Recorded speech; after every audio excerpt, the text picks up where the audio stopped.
kala duwan ee xisbiga wadani halkan xafladan fadhida iyo Soomaaliland waxaan gobolada ku hormaray dhammaantoodba waxa kaloo aad u hambalyeynaya oo salaamaya dadweynahan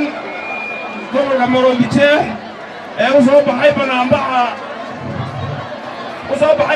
maalinta xisbiga wadani uu leeyahay ololaha doorashooyinka hadal badan ma yahay dadka bacad bay taagan yihiin hadal badan oo ma dadku way farbadan yihiin waxaan leeyahay sidii loo dhisay xisbiyada dalka Soomaaliland xilligii cigaal ilaa maanta umaan codeen wali xisbi aan kulmiyahay mana taageerin laakiin maanta waxaan taageerayaa oo aan oroleynayaa xisbiga wadani iyo musharaxiisa haddii ilaahay dhaahdo insha Allah waxaan rajaynayaa inay ku guuleysan doono maxay ahayd doorashada muhiim taaganahay oo ay sugayna dhawriga gudihiisa ku imanaysa ama laba wiil iga xiyaan 16 shacab 16 shacab la dhaahdo ayaynu maxay ahayd aan taageerayaa oo oroleynayaa waxa kaloo soo jeedinayaa inaan la ismacaashinin oo la soorana waa faa'iido ma dhawa dagaal badan baa la gelayaa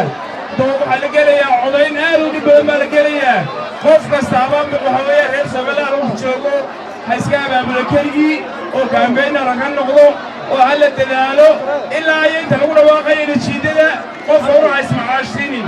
qof hore oranin oo inuu guuleysanay laakiin insha Allah taala waxaan rajaynaynaa inaynu guuleysano dadaal baynu baahanay badan waa la dadaalay hore wala soo dadaalay markaa waa la iska bilaabayaa nixiyada laga maalmood lama seexanayo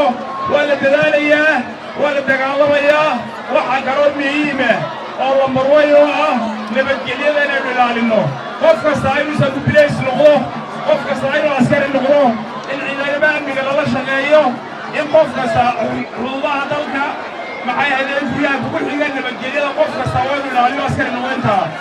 amaanka inaga ilaalinayna